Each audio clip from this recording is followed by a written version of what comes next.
The first thing Amala Daniells noticed was the silence. Not the peaceful kind, the kind that hums with warning. It settled the moment she stepped into the aircraft, a Boeing wide body stretched long and silver under fluorescent airport lights. Passengers shuffled forward with the slow resignation of people who had already surrendered to gravity, time zones, and disappointment. Overhead bins slammed. Flight attendants smiled too brightly. Somewhere behind her, a baby cried with the raw honesty of exhaustion. Amala tightened her grip on her boarding pass. Seat 42A. Window. Economy Plus. She had paid extra for that window. Extra for the illusion of space. Extra for the right to lean her forehead against cold glass and pretend she was anywhere but here. She was tired, bone-deep tired. The kind that lived in her shoulders and behind her eyes. The kind that followed a woman who worked twice as hard to be seen as half as competent. A woman who had just wrapped a week-long consulting contract overseas and was flying home alone. She handed her boarding pass to the flight attendant. The woman scanned it once. Then again. Her smile faltered. "I'm so sorry, Ms. Daniells." Amala's stomach tightened. "Sorry for what?" "There's been a last-minute seat reassignment due to overbooking." The words landed like turbulence.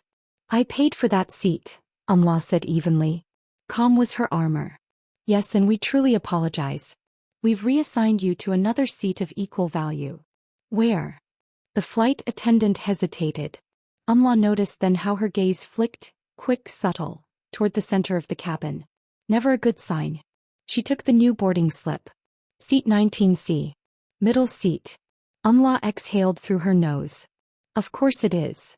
She turned down the aisle, dragging her carry-on past knees and elbows, past conversations and half-slept dreams.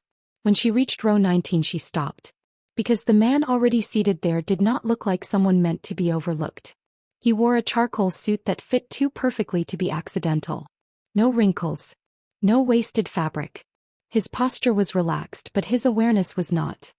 He sat angled slightly outward, long legs braced, hands folded loosely as if resting, yet ready. He looked up. Dark eyes met hers. Not curious. Not friendly. Assessing.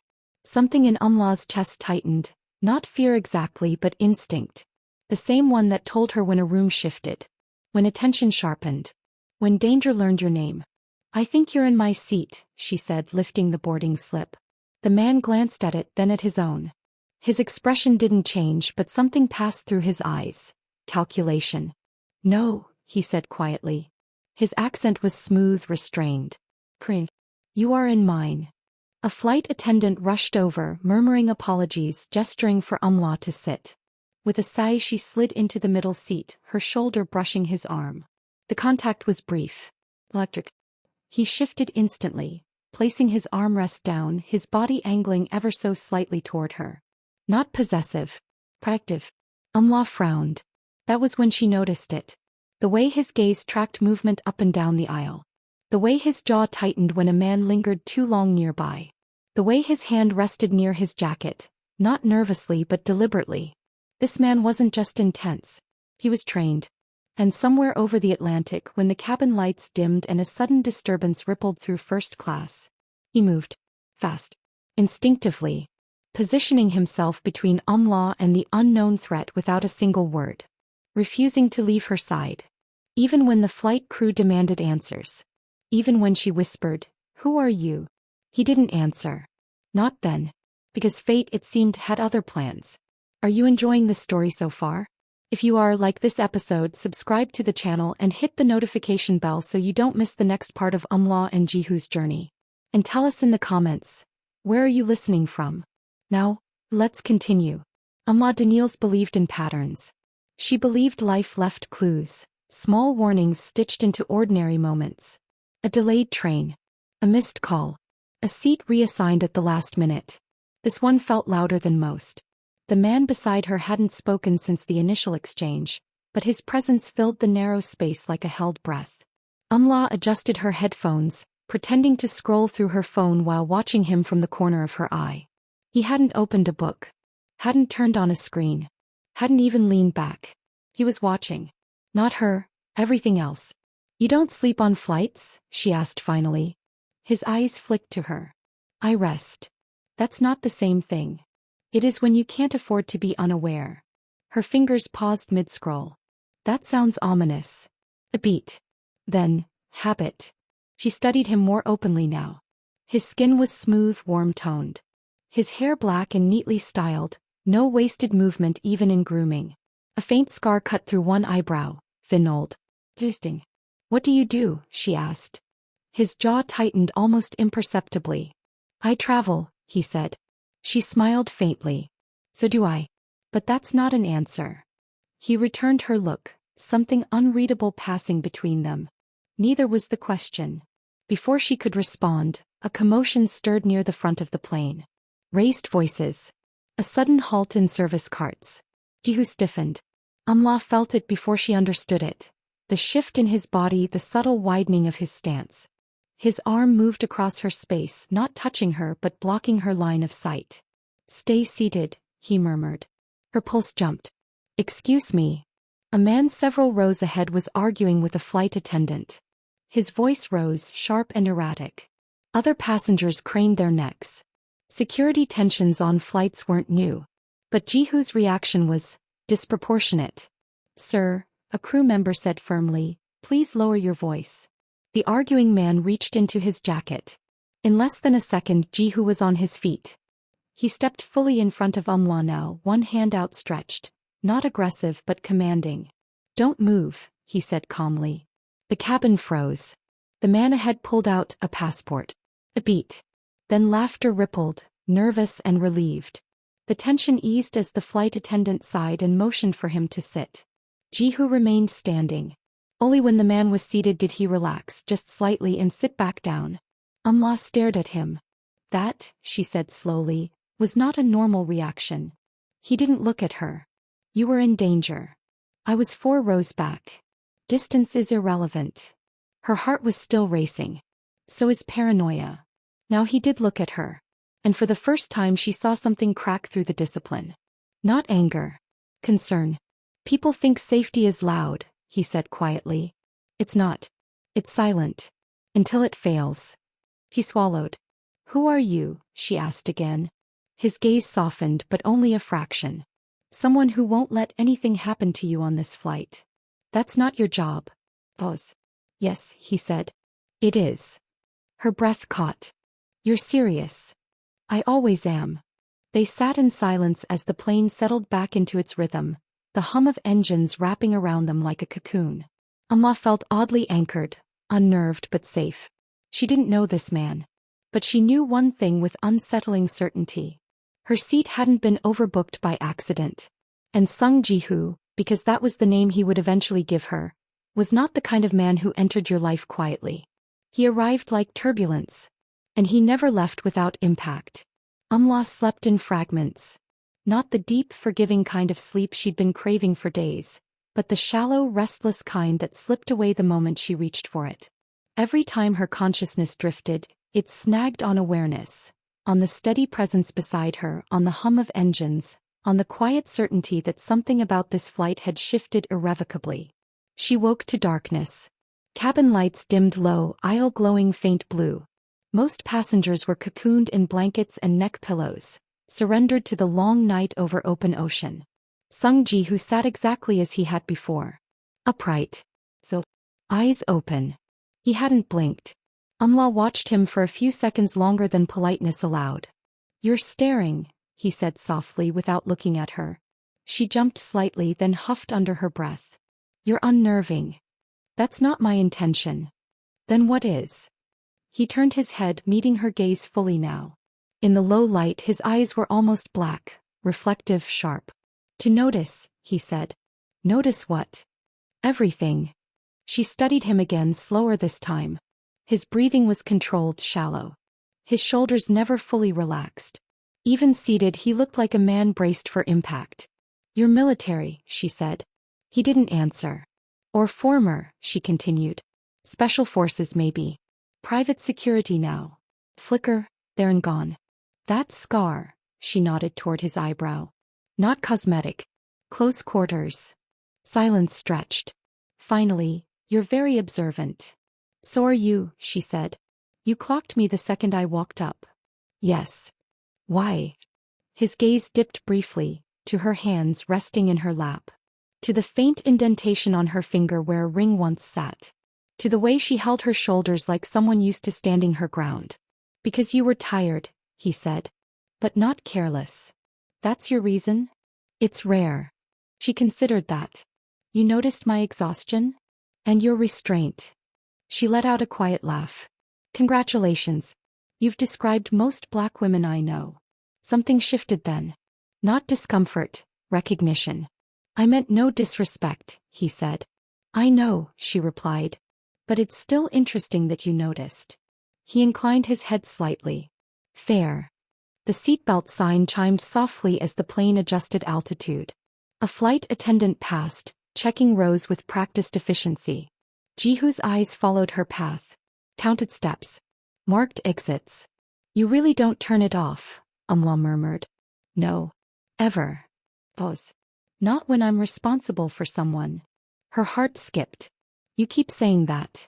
Yes. For a stranger. He looked at her, expression unreadable. You're not a stranger anymore. He swallowed. We've exchanged maybe 20 words. That's enough to know when someone matters. The intimacy of the statement startled her. Not because it was overtly romantic. It wasn't. But because it was certain. She shifted in her seat. So tell me, she said carefully. Who are you responsible for? Jihu didn't answer immediately. The engines droned. Somewhere behind them someone snored softly. I'm assigned to protect someone on this flight, he said at last. Amala's chest tightened. Someone in first class. Yes. And yet you're sitting here. Yes. Because of me. Another pause. Yes. Her pulse quickened. Why? He exhaled, slow and controlled. Because threats don't always move toward the obvious target. She frowned. That doesn't make sense. It will. She studied his face, searching for deception, bravado, anything careless. There was nothing careless about Sung Jihu. So I'm bait now? She asked.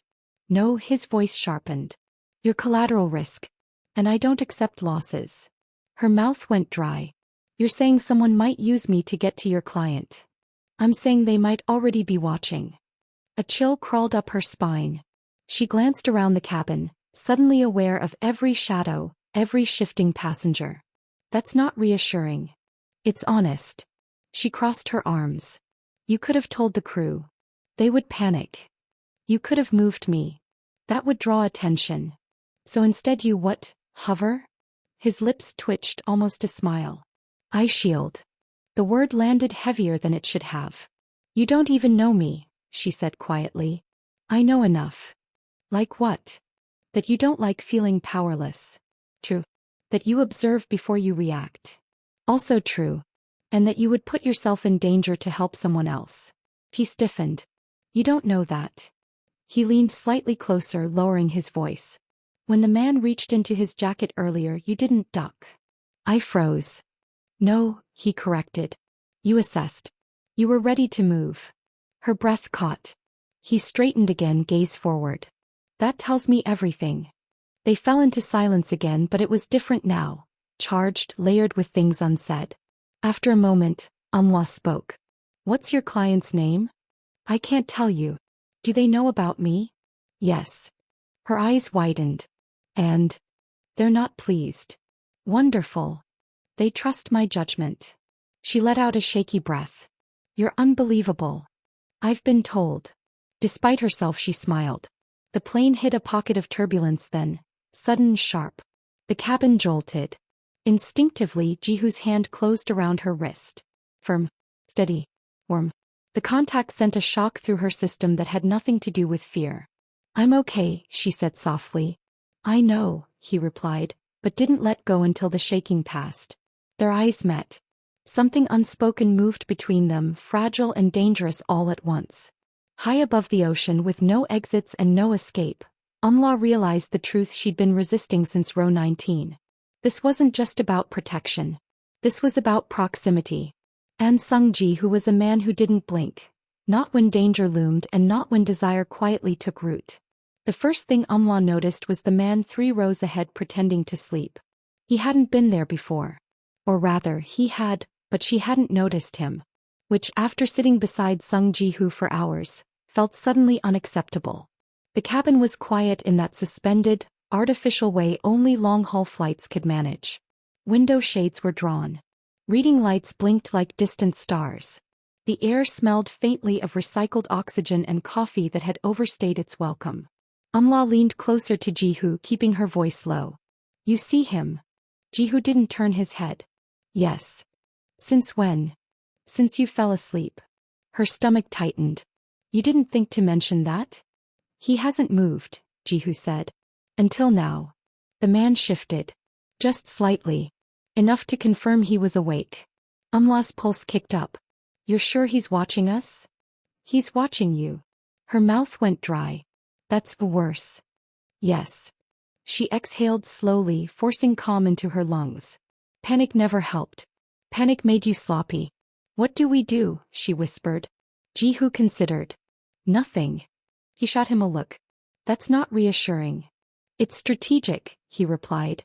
"If he believes I'm unaware, he grows careless. And if he's not? Then he already knows who I am." That didn't help at all. The man ahead adjusted his blanket, revealing a wrist, bare except for a thin black band. Not a watch. Something else. Ji-hoo's jaw tightened. "What?" Amala asked. "Comms," he said quietly. "Low profile." Her breath caught. "So I am bait." "No," Ji-hoo said firmly. "Your leverage. There's a difference." "That's not comforting either." He glanced at her then, eyes softening just a fraction. "I won't let anything happen to you." The certainty in his voice steadied her more than she wanted to admit. A flight attendant approached their row, stopping beside Ji-hoo. "Sir, could you come with me for a moment?" Ji-hoo didn't move. Amala felt his arm shift, subtle but deliberate, bracing across her space again. "I can't," he said calmly. The attendant blinked. "Excuse me." "I'm responsible for her," he said, nodding toward Amala. Amala's eyes widened. What?" The attendant frowned. "Sir, we need you to." "Ma'am," Ji-hoo interrupted, still polite, still calm. "If there's an issue, you can address it here." The attendant hesitated, clearly unsettled by the intensity in his gaze. "It's a routine check." Ji-hoo didn't budge. From 3 rows ahead, the man with the black band shifted again. Amala saw it now, the way his head angled just slightly to listen. "This is escalating," she whispered. "Yes," Ji-hoo said. "On purpose." The attendant sighed. "Fine. Please just remain seated." She moved on, casting one last curious glance over her shoulder. Amala turned to Ji-hoo, heart racing. "You're drawing attention." "I'm controlling it." "To us." "To me," he corrected. The descent was silent. Not literally. The engines groaned, the cabin creaked, the landing gear prepared itself for impact. But inside Amala, everything had gone unnervingly still. The kind of stillness that came right before something broke. Ji-hoo hadn't taken his eyes off the aisle since the man walked away. Neither had she. Passengers stirred as dawn bled fully into the cabin, pale gold slipping through cracks in the window shades. The captain's voice came over the intercom, cheerful and oblivious, welcoming them to their destination and reminding everyone to remain seated until the aircraft came to a complete stop. Amala tightened her seatbelt. "What happens when we land?" she asked quietly. Ji-hoo didn't look at her. "You stay with me." That wasn't a request. "No." Her throat felt dry. "You can't just." "I can," he said. "And I will." The wheels hit the runway with a jolt that rattled her teeth. Applause rippled weakly through the cabin. Some people still clung to that superstition, but Amala couldn't bring herself to join in. Her gaze locked onto the aisle. Row by row, passengers stood, stretching, reaching for overhead bins. Normalcy rushed in like a lie everyone agreed to believe. Ji-hoo stood immediately. He turned to her, towering slightly in the narrow space, and held out his hand. "Amala," he said. It was the first time he'd used her name. Her pulse jumped. "You remembered." "I don't forget things that matter." She hesitated only a second before placing her hand in his. His grip was firm, grounding. Not possessive, but decisive. They waited. The man with the black band stood 3 rows ahead, blocking the aisle longer than necessary. He didn't look back, but Amala could feel him listening. Jihu leaned closer, his mouth near her ear. When I say move, you move. Don't stop. Don't question. Her breath hitched. Where are we going? Somewhere visible. That doesn't sound safe. It is when everyone's watching. The aisle cleared. Now, Jihu said. They moved. Jihu positioned himself half a step ahead of her, his shoulder angled just enough to shield her without slowing her pace. She stayed close, closer than she would have ever allowed a stranger, but instinct told her this man knew exactly how much space to give. As they reached the aircraft door, Amala felt it. Eyes. Too many. Too focused. The man with the black band was waiting near the exit, pretending to scroll through his phone. Jihu stopped. So did the man. For a heartbeat, the world narrowed to the three of them. Jihu's voice was calm. Not here. The man smiled faintly. That's disappointing. Passengers began to grumble behind them. A flight attendant cleared her throat impatiently. Jihu turned slightly, bringing Amala fully behind him now. Walk away, Jihu said. The man's gaze flicked past him, to Amala. She's not what I expected. Jihu moved so fast Amala barely saw it. One step forward, voice dropping to something lethal and quiet. Look at her again, he said softly, and you won't leave this airport. The smile vanished. For the first time the man looked uncertain. Then he stepped aside. Jihu didn't relax until they were off the plane, swallowed by the chaos of the terminal. Only then did he release her hand. Amala's fingers tingled where his had been. That, she said breathlessly, was insane. Yes. You threatened him. Yes. You didn't even hesitate. No. She stared at him. You're not normal. His lips curved just barely. Neither are you. They moved through the terminal with purpose. Jihu guiding, scanning, adjusting their route subtly. Amala noticed how he avoided isolated corridors, how he steered them toward crowds, light security cameras. Where are we going? She asked. A secure point. My hotel. No. Her heart jumped. Jihu. I won't take you anywhere you don't want to go, he said, stopping abruptly. He turned to face her fully now. But I need you to understand something. She met his gaze. What? You're involved now. Whether you like it or not. Her chest tightened. Because of you. Because of them, he corrected. I just happened to be between. She searched his face for doubt. Found none. What if I walk away? She asked. His eyes darkened. Then I follow. A shiver ran through her, not fear. Something else. You don't give people much choice, she said softly. I give them safety. She laughed quietly, shaking her head. You're unbelievable. He stepped closer, not crowding her but close enough that she felt his warmth, his steadiness. You don't have to trust me, he said. But you should stay with me. Her heart pounded. Every instinct she'd honed over a lifetime screamed caution. Every other part of her whispered yes. Before she could answer, Jihu's earpiece crackled. His expression changed instantly, sharpened, alert. Understood, he said quietly. He looked back at her. They're closer than expected. Her breath caught. Who is they? His jaw tightened.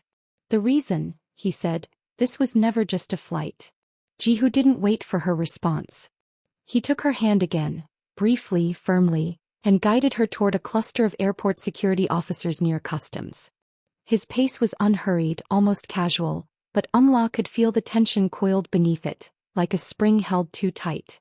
Walk like you belong, he murmured. No rushing. I usually do, she replied, though her pulse thundered in her ears. They passed through immigration without incident. Jihu positioned himself so that every official faced him first, his presence commanding attention without demanding it. When they were finally through and standing in the open expanse beyond baggage claim, he slowed. Okay, Amala said, pulling her hand free and turning to face him. You don't get to drag me halfway across an international airport without answers. That's fair, he said. She crossed her arms. Start talking. Jihu glanced around once more, then led her toward a quiet cafe tucked against a glass wall overlooking the runway. Morning light spilled in, bright and deceptively peaceful. They sat. For the first time since the flight, Jihu removed his jacket. Amala noticed the way he placed it carefully over the back of the chair, the way his shoulders loosened only slightly. He was still on duty, but something had shifted. The man I protect, he began, is not a politician. Not a celebrity. Then why all this? She asked, gesturing vaguely. Men watching me on planes? Because he's valuable, Jihu said simply. And because people underestimate what value looks like. He met her gaze. He's a tech architect. Quiet. Brilliant. He designed a system that can dismantle entire surveillance networks. Amla's stomach dropped. That sounds dangerous. It is, Jihu said. To the wrong people. And you're his bodyguard. Yes. Then why sit next to me? Jihu's eyes softened just a fraction. Because they didn't expect me to. She frowned. You said I was leverage. Yes. And now? He leaned forward slightly. Now you're a complication. Her breath caught. That doesn't sound good. It doesn't sound simple, he corrected. There's a difference. He studied him, really studied him. The man who didn't blink. The man who shielded strangers. The man whose life revolved around threats she'd never see coming. And what happens when your assignment ends? She asked quietly. His gaze held hers. It doesn't end easily. A heavy silence settled between them. Amla looked down at her hands. You know, my mother used to say that when trouble finds you this deliberately, it's already decided you're strong enough to survive it. Jihu watched her closely. Do you believe that? I believe in surviving, she said. Thriving is optional. Something like admiration crossed his face. I don't want this, she continued. I didn't ask for it. I know. But I'm not running either. His jaw tightened. I wouldn't let you. She smiled faintly. There it is. There what is? The truth, she said. You don't just want to protect me. You want to control the variables. Yes, he admitted. Because caring makes you vulnerable. Her heart skipped. So you care. He didn't deny it. Outside, a black SUV rolled slowly to the curb. Jihu's gaze snapped to it. Time, he said, standing. We need to move. Where? Amla asked, rising with him. To a place I can see all the exits. She hesitated only a second before following. Because somewhere between overbooked seats and guarded silences, Amala Daniells had stepped into a world that no longer had the luxury of coincidence. And Sungji, who was no longer just the man beside her. He was the man between her and everything coming next. The safe house wasn't what Amla expected. There were no concrete walls or armed guards at the door. No obvious surveillance equipment humming ominously in the corners. Instead, it was an upscale apartment overlooking the river. Glass, steel, and quiet luxury designed to disappear into normalcy. That's intentional, Jihu said as he keyed in the access code. People look for fortresses. Not comfort. The door closed behind them with a soft click that sounded final. Amla exhaled. Only then did she realize how tightly she'd been holding herself together. This is where you live, she asked. No, he said. This is where I watch. She took in the space. The clean lines, the neutral colors, the absence of anything personal. A place built for vigilance, not living. Jihu moved through it methodically, checking windows, scanning reflections, confirming security feeds on a tablet mounted discreetly near the kitchen. You're thorough, she said. I'm alive, he replied. She wandered toward the window, looking out at the city below. People moved like ants, unaware of how close danger could sit beside them on a plane. You could have let me go, she said softly. He joined her, stopping just short of touching. And you could have walked away. I almost did. But you didn't. Their gazes met in the glass reflection. Two figures framed by city light and unresolved tension. Why? He asked. He swallowed. Because I've spent my whole life being told to be careful. To shrink. To avoid risk. And I'm tired, she said. Tired of pretending I don't feel things just because they're inconvenient. Something dark and hungry flickered in his eyes. Proximity, Jihu said quietly, is a weapon. She turned fully toward him. Then why stand so close? Because distance would be worse. Her breath hitched as he closed the last inch between them, not touching but close enough that she could feel the heat of him, the steadiness of his presence. This is a mistake, she whispered. Yes, he agreed. Neither of them moved. You're dangerous, she said. So are you, he replied. You just hide it better. Her laugh was shaky. You don't know me. I know you don't scare easily, I'm scared now. He leaned in slightly. So am I. The admission cracked something open. Amala reached out just a little and rested her hand against his chest. She felt his heart strong and fast beneath her palm. He inhaled sharply. Amala, he warned. I know, she said. I know. For a moment the world narrowed again. No threats, no watchers, no overbooked seats. Just two people standing too close to the edge. Then Jihu's tablet chimed. He pulled back instantly, discipline snapping into place. They've moved, he said, checking the screen. Closer. Her heart sank. So this, whatever this is, ends here. His jaw tightened. It pauses. She nodded, swallowing disappointment she hadn't expected to feel so keenly. Get some rest, he said gently. I'll take the couch. She studied him for a long moment. You don't have to. Yes, he said. I do. She turned toward the bedroom, then paused. Jihu. Yes. Thank you, she said. For choosing me. He watched her disappear down the hall, something unreadable in his eyes. Outside, the city pulsed on, unaware that inside this glass and steel refuge, two lives were colliding with dangerous inevitability. And somewhere in that city someone else was watching. Waiting. Amala woke to silence. Not the comfortable kind, the kind that pressed too close, too deliberate. The city beyond the glass walls was still asleep, wrapped in pre-dawn blue, but something inside the apartment had shifted. She sat up slowly. The bed was unfamiliar but comfortable. Expensive. Temporary. Just like everything else in Jihu's world. Her door was open. That was new.